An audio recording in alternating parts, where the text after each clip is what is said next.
Legenda Danau Lipan, Kalimantan Timur. Dahulu kala, di Kalimantan Timur, terdapat kerajaan di daerah Kutai yang dipimpin oleh seorang putri bernama Aji Berdarah Putih. Nama tersebut diambil karena ia senang menyirih lalu menelan airnya. Sang putri terkenal dengan wajahnya yang cantik jelita. Bahkan, kecantikannya terdengar sampai ke negeri Cina. Benarkah ada seorang putri di tanah Kutai yang kecantikannya tiada tara? Jika demikian, saya ingin melihatnya dengan mata kepala sendiri. Suatu hari, seorang raja dari negeri Cina datang untuk melamar sang putri. Kedatangan raja tersebut disambut baik, seperti penyambutan tamu kerajaan lainnya. Sebagai bentuk penghormatan, sang putri pun menjamu raja dengan berbagai makanan. Sambil menyantap makanan dengan raja, sang putri diam-diam memperhatikan cara makan tamu kehormatan tersebut. Siapkan kapal terbaik kita. Saya akan berlayar ke tanah Kutai untuk menemui putri yang terkenal itu. Lihat! Kapal-kapal besar dari negeri jauh telah tiba di kerajaan Kutai. Selamat datang di kerajaan Kutai, raja dari negeri yang jauh. Semoga perjalanan Anda menyenangkan. Silakan nikmati hidangan yang telah kami siapkan sebagai bentuk rasa hormat kami kepada Anda, Baginda Raja. Raja makan dengan lahap dan rakus. Hal tersebut membuat sang putri merasa jijik dan tersinggung. Dia merasa cara makan raja telah memperlihatkan ketidakhormatannya dengan sang putri. Hidangan ini sangat lezat. Saya sangat menyukainya. Makanan ini sungguh lezat. Saya tidak bisa berhenti makan. Mengapa dia bertingkah seperti itu di depanku? Sungguh tidak pantas untuk seorang raja. Terima kasih sudah datang, Raja. Tapi ada sesuatu yang harus saya sampaikan sekarang. Hamri. Setelah selesai makan bersama, sang putri pun langsung mengatakan isi hatinya, yaitu menolak lamaran raja. Mendengar hal itu, raja pun bertanya, apa sebab dirinya ditolak oleh sang putri? Dengan tegas, sang putri mengatakan bahwa ia tidak suka dengan cara makan raja yang seperti binatang. Setelah mengatakan hal tersebut, dia langsung pergi, meninggalkan raja yang marah. Saya tidak bisa menerima lamaran Anda, Baginda. Keputusan saya sudah bulat. Apa maksud dari penolakan ini, Putri? Jelaskan alasanmu padaku sekarang. Nah, saya menolak Anda karena Anda makan seperti binatang. Itu tidak pantas untuk seorang raja.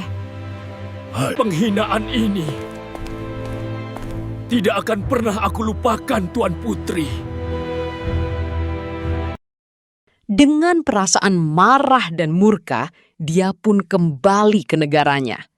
Berbulan-bulan telah berlalu, sang raja tiba-tiba kembali ke tanah Kutai dan mendatangi kerajaan sang putri. Namun kedatangan kedua ini bukan untuk melamarnya kembali, tetapi dengan membawa pasukan untuk menyerang kerajaan tersebut. Aku akan kembali, dan pada saat itu, kerajaan ini akan merasakan kemarahanku. Penghinaan itu terus membakar hatiku. Aku tidak akan diam. Siapkan semua pasukan dan kapal perang. Kita akan kembali ke Kutai dan menghancurkan mereka. Berlayar! Hari ini kita menuju Kutai untuk menyelesaikan semuanya. Tidak ada badai yang bisa menghentikan langkahku. Kutai akan tetap menjadi tujuanku. Akhirnya, Kutai terlihat. Bersiaplah, momen kehancuran mereka akan segera dimulai. Pasukan Raja Cina yang sangat banyak itu langsung memasuki kerajaan Putri Aji Berdarah Putih dan membunuh siapapun yang mereka jumpai. Dengan banyaknya pertumpahan darah di kerajaan tersebut, Putri Aji Berdarah Putih mulai khawatir dengan keadaan istana. Dia khawatir kerajaannya akan runtuh dan direbut oleh raja dari Cina. Sang putri juga merasa bahwa dirinya juga akan dibunuh oleh pasukan yang banyak itu. Maju!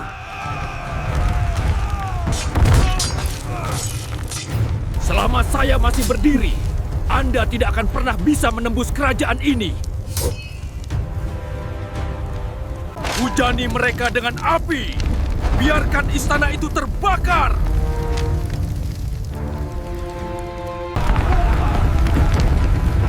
Kerajaan ini tidak boleh runtuh. Aku harus melakukan sesuatu sekarang. Melihat semakin banyaknya pasukan istana yang mati, Putri Aji Berdarah Putih segera mencari sirih dan pinang lalu mengunyahnya. Kemudian, sang putri berdiri dan langsung menyemburkan isi mulutnya ke bawah menara. Tiba-tiba, sirih-sirih tadi berubah menjadi lipan ganas yang menyerang pasukan dari China. Mereka dibunuh oleh lipan-lipan yang menggigit ganas sampai akhirnya mereka mundur. Saya harus mencapai menara. Itu satu-satunya harapan terakhir kita. Oh leluhurku, jika memang kekuatan itu masih ada, dengarkanlah permohonanku. Jika memang benar kekuatan gaib leluhurku masih ada, ubahlah daun sirih ini menjadi lipan ganas yang akan melindungi negeriku. Pergi, lindungi negaraku dan hancurkan mereka semua.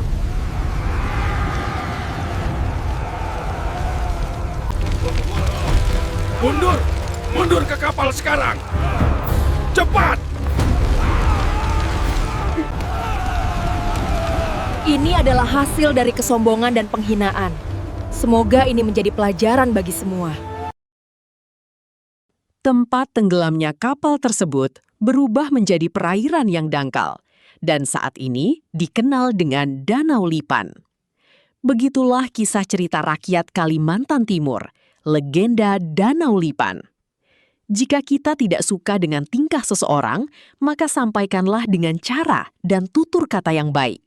Jika kita menyampaikan sesuatu dengan cara kasar, maka akan menyakitkan hati seseorang.